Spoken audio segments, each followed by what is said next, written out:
पाकिस्तान में कबल अज वक्त बारिशें और गर्मी में सर्दी, मौसम में ऐसी अचानक तब्दीलियां ज़राअत, मईशत और इंसानी ज़िंदगी के लिए बड़ा खतरा बनने लगी हैं। गुज़श्ता साल मुल्क की तारीख का बदतरीन सैलाब भी मौसमियाती तब्दीलियों का नतीजा था। पाकिस्तान को इन मौसमियाती आफात से बचने के लिए क्या क्या इक़दाम करने चाहिए, इस्लामाबाद से ज़हीर अली खान अपनी रिपोर्ट में बताएंगे। मौसमियाती तब्दीली के असरात से निमटना पाकिस्तान के लिए बड़ा चैलेंज बन गया। बेवक्त बारिशों और दर्जा हरारत में इजाफे के बायस ग्लेशियर तेजी से पिघल रहे हैं। पाकिस्तान का आलमी माहौल की खराबी में हिस्सा 1% भी नहीं, मगर माहौलियाती तब्दीली से बदतरीन मुतासर पहले 5 ममालिक में शामिल है।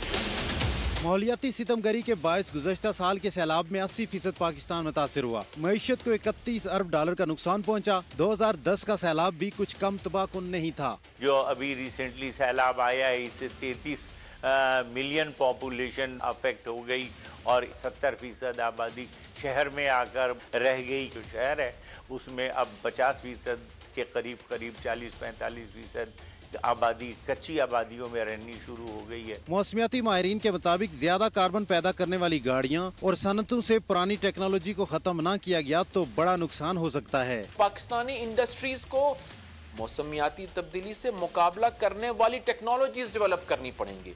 यूरोप और अमेरिका में इस तरह के प्लान बन रहे हैं कि तरक्की पजीर ममालिक से ऐसी अशिया जिनमें कार्बन का इखराज ज़्यादा होता है, उन पे जितना कार्बन का इखराज होगा उतने ज़्यादा टैक्सेस लगाए जाएंगे। मौसमियाती तब्दीलियों से निमटने के लिए वफाक और सूबे मिलकर काम कर रहे हैं। प्लास्टिक बैग पर पाबंदी, फैक्ट्रियों में धुआं छोड़ने वाली मशीनरी की अपग्रेडेशन इसी सिलसिले की कड़ियां हैं। ताहम माहिरीन का कहना है कि इस गंभीर मसले पर काबू पाने के लिए जामे मनसूबाबंदी के तहत मुसलसल इक़दामात की जरूरत है।